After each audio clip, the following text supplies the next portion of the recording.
much more popular. Okay? In the year of 2015, I had moved out here to Washington in 2014. And basically what I wanted to do is I kind of wanted to do some different stuff. And I felt that maybe doing a charity stream would have made a lot of sense as a way of giving back, you know, for all the stuff that people would support. I mean, I just moved out here in 2014. I was like, wow, my life is so much better. I should give back if I can. So I was in the planning stages of actually doing a charity stream. I had reached out to a couple different people who, basically at this point, I don't even know if it would matter if I name dropped them anymore, but at this point, it's neither here nor there. Basically, these are content creators who I was actually kind of friendly with, but I never really collaborated with before. But, oh my god, it's doing it again. Okay. Yeah, there's people who I never collaborated with before, people who I was friendly with in the content community. And there was a handful of them that I had who were going to join me for a charity stream. And the way it was going to work was I was going to stream and invite guests on. And there was going to be some co-op gameplay, but also at some points when I was going to take a break, you would like tag the stream out and go to another streamer or whatever. So I had this in the works. And I was working on it in the early parts of 2015. And then, no exaggeration, I wish this was an exaggeration. Within about a 6-month period in 2015, here's what happened, okay? Let's see. I was DDoS attacked constantly, all right? To the point where I lost revenue in streams. I had to have twice that year someone from my internet company come out and change my modem so I could get a new IP address. I was swatted, all right? Which is not pleasant, you know, life-threatening. The only reason that I feel that it wasn't as bad as it could have been is because I had notified law enforcement the year before when I moved out here that someone might swat me. And basically that was because, you know, I was afraid that someone might pull something like that. And then they did. So that happened. Then I was constantly being ridiculed and slandered all over the internet. That was basically the year when This Is How You Don't Play, like, exploded, okay? That year, because it wasn't at the Bloodborne playthrough that I was doing that really exploded on the internet when This Is How You Don't Play and shit like that. So basically, like, I went from being a prominent, known to be at kind of one of the top gaming YouTuber guys to the joke of the internet within about a 2-year period, and it was between about 2014 to 2015, okay?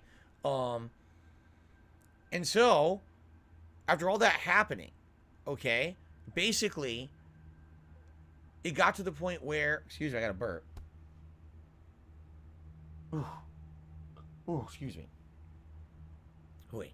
It got to the point where it was getting so bad, and I was second guessing myself if I should do it. So I was actually planning on doing it for early fall, either late summer or early fall is when I wanted to do this event.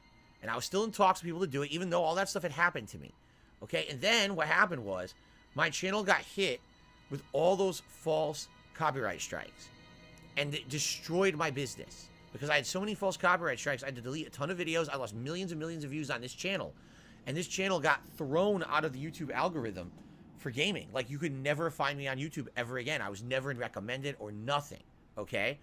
So, basically, that really, it got to me over the course of that year. All the stuff that happened to me, all the negative stuff. And basically, I realized that I wasn't really in a position that would be well received. And in fact, it was actually, I want to say it was around that same time frame that another group of content creators on the internet who were called The Creatures actually were doing their own charity event. And during their charity event, they were swatted. I want you to think about this. They're literally doing a charity event on the internet to raise money for those in need, and someone swatted them. And it shut down their charity event, and it ruined the whole thing. All right? So knowing that I had already been swatted, and I had already had all this negative stuff happen to me, and apparently there was a lot of hatred and vitriol against me on the internet, all right? Basically, I figured that wouldn't make sense anymore. Like, what if I did it and they tried to ruin it? What if I did it and they tried to misrepresent it for what it was going to be, right? Because there's the thing, people were literally, like, reaching out and trying to make me look like a horrible person at every moment, no matter what I did. It wasn't good enough to even, like, get any kind of positivity. Everyone hated my guts for some reason. I really don't know why particularly it was those years that happened. I really have no idea. Maybe it was because people were so angry that I was able to move out and get a good place to live and stuff. I have no clue. But at that point, I basically realized I wasn't seen in a positive light on the internet anymore. That really, was there a group? Yeah, it was my hardcore fans. They were the ones who still saw me in a positive light. But outside of that, pretty much the majority of the internet started to hate me. And because of that, I was like, why should I be the guy who tries to run a charity event? Like, I should be the last guy involved with the charity event. If anything, it could make the charity look bad. It could, you know what I mean? Like, if people mess around, it could be really bad for everyone involved, including the charity. So, at that point, I decided against it. I said, you know, maybe one day, if things ever die down, all right? Seriously, if things ever die down and change for the better for me, I will do it. And then what ended up happening? Things never changed for the better. Over the years, things just got worse. More people got on the bandwagon. More people jumped on the memes of hate against me, right? It just got worse and worse. So basically what I did, I adopted a policy. And the policy is thus. If I'm going to do any kind of charity, I'm going to do it for myself. Basically what I did is I went back to my Christian roots. I grew up, you may not realize this, I grew up being raised a Roman Catholic, okay? And when I was a Roman Catholic, you know, real deep into that belief system, Roman Catholics believe this. They say, charity is not simply donating or raising funds. Basically, what charity is supposed to be is you do something good, but it's a sacrifice for yourself. And if it's a sacrifice, it means you don't benefit from it. Okay? So, for example, if you're going to do something that's charity, you just do it, you don't tell anyone you're doing it, and then you move on. And it should be something that is a personal sacrifice, whether it's your time, your money, whatever it may be. All right? So true charity would be, you know, I have a day off with nothing to do. I'm just going to go down to the local soup kitchen and I'm going to feed people all day. And yes, that's time that's valuable to me that I could be doing better stuff or doing fun stuff for myself. But instead, I'm going to take that time out and do it. And I'm not going to tell everyone about it and brag about it. I'm just going to do it because I know it's the right thing to do. Period. That's charity. So that's how I've actually treated it since 2015. That year when I saw how everyone on the internet just decided to start hating on me, I was like, well, if they're going to act like that, well, then if I'm going to do charity, I'm just going to do it privately. Because that way, there's no way it can be corrupted. There's no way it can be misconstrued. I'll just do it behind the scenes, and no one will know the wiser.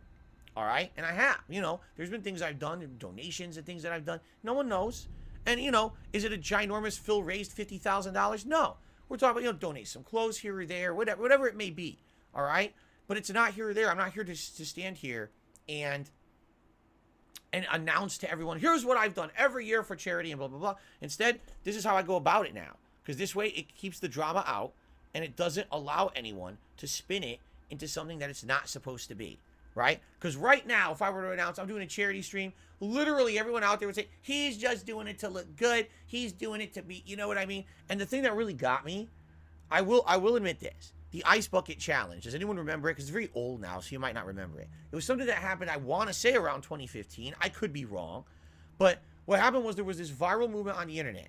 You would dump a bucket of ice on your head. And if you did that, you were somehow spreading the word about, what was it? I can't even remember what it was. It was a debilitating disease that was pretty bad, okay? And the thing was, 99% of the people who did the challenge didn't ever talk about the disease. They just did the challenge and it went viral, so you would get viral views and popularity for you doing it. The fucking president of the USA did it. Like, everyone did it at the time. Everyone wanted to be, is it ALS? That's what it was, people are saying, ALS. So everyone wanted to be in on this because they all wanted to be, oh, look what we're doing. We're dumping ice on our head and we're doing a good thing. You didn't do a good thing. You didn't do anything good. All you did was dump ice on your head to be part of a viral movement. The vast majority of people who did it were not doing it for awareness of ALS. They were doing it because they wanted to be part of something popular. That pisses me off. There were people who benefited directly from that. Oh, look at me. I'm so good. Look at the good thing I'm doing. You didn't do anything. You didn't solve the sickness, okay? Now, what ended up happening was some people did make significant donations and contributions, and apparently big research was done, and apparently they made strides towards curing ALS. I don't think it's completely cured, but they did. Apparently, I said that like years later, they were like, by the way, you know, thank goodness, because now things are getting better with the sickness. That's great. But the movement was about getting yourself out there and getting viral popularity and views for you jumping on the same movement, right? And that's what I don't want to do. I don't want to be that, you know?